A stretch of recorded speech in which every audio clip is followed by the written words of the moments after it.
सरकार विकास के तमाम नगमे गाती है, लेकिन हल्द्वानी से महज 5 किलोमीटर दूरी पर रानीबाग के दानीजाला गांव को जोड़ने के लिए एक अदद पुल तक नहीं बना सकी, जिसके चलते गौला नदी पार करने के लिए लोगों को जान जोखिम में डालकर ट्रॉली से आवाजाही करनी पड़ रही है।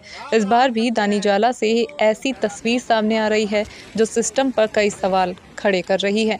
दरअसल भारत पाकिस्तान युद्ध 1971 में प्रतिभाग करने वाले वीर योद्धा गोपाल जंग बसनेत का 12 सितंबर को निधन हो गया था। गोपाल जंग रानीबाग के दानीजाला में रहते थे। बीमारी के चलते 78 साल की उम्र में उनका निधन हो गया। उनके 2 बेटे सेना में सेवारत है। बताया जा रहा है कि गोपाल जंग बसनेत लांस नायक से रिटायर हुए, फिर रिटायरमेंट के बाद 16 सालों तक बैंक में नौकरी भी की थी। आज यानी 13 सितंबर को मूसलाधार बारिश में रानीबाग के दानीजाला गांव में अंतिम संस्कार के लिए शव को ट्रॉली से लेकर जाना पड़ा। बताया जा रहा है कि भारी बारिश से गौला नदी उफान पर बह रही है। इसके चलते उनके शव को ट्रॉली के माध्यम से लाया गया, जिसके बाद किसी तरह से शमशान घाट ले गए और उनका अंतिम संस्कार किया गया। ग्रामीणों ने नाराजगी जताते हुए सरकार पर आरोप लगाया है कि दशकों से सरकार उनके गांव की उपेक्षा कर रही है, जिसके चलते उन्हें कई तरह की परेशानियां हो रही हैं।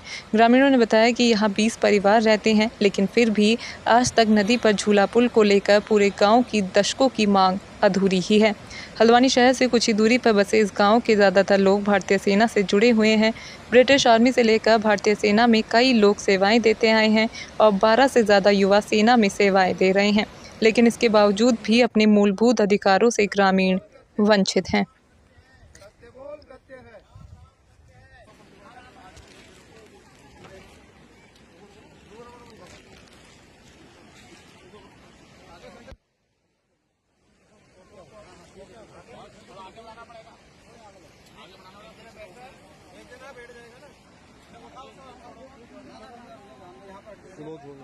रस्सी पकड़ो, रस्सी रस्सी रस्सी रस्सी पकड़ो। हाँ, छोड़ो, आस्ते आस्ते छोड़ो, छोड़ो। बैलेंस हो गया। हाँ, चलो जाने दो।